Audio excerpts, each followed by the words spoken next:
meditacionesdiarias.com. Welcome to our devotional for April 21st, 2023. This is Xiomara speaking to you from Queens, New York. Today's devotional is titled Evil Strategies. 1 Samuel chapter 28 verse 20 says, Immediately Saul fell full length on the ground and was dreadfully afraid because of the words of Samuel, and there was no strength in him, for he had eaten no food all day or all night. Saul fainted, and the enemy mocked his fate. That's the way Satan works. He makes you fall into temptation, and then he mocks you.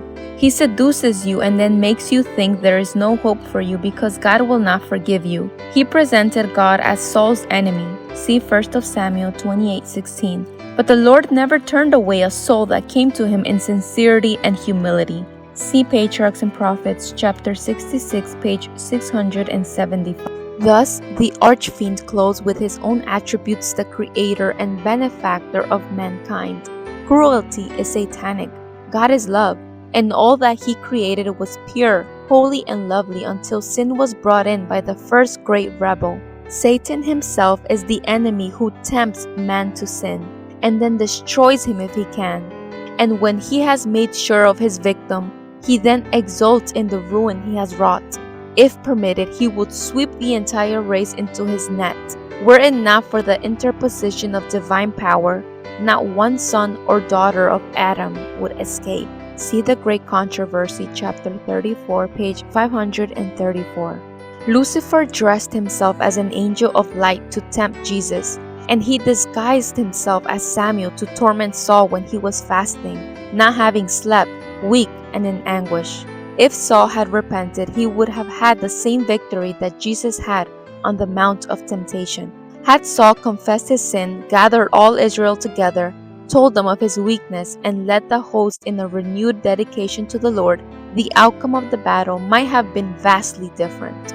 By holding before the king the apparent hopelessness of any pardon and the vastness of his rebellion against God, Satan succeeded in completely discouraging Saul and leading him onto his ruin. See SDA Bible Commentary, Volume 2, pages 588 and 589. Unmask the enemy. When he suggests to you that your illness and problems come from God, read passages from the Bible that remind you of God's love and repeat them out loud as Jesus did. Praise the name of God, and the enemy will abandon his attack. The Lord has done this thing for you. 1 Samuel 28:18 says Saul's enemy using the same old trick, but it was not God who had done it, but rather Saul suffered the consequences of his decisions. God wanted to save him, but Saul would not listen to God's warning, and he worked out his own destiny. Be careful not to put limits on God. Allow him to act in your life since he knows what is best for your salvation. The next time a tragedy occurs, you can say that you know who is behind it all. Amen.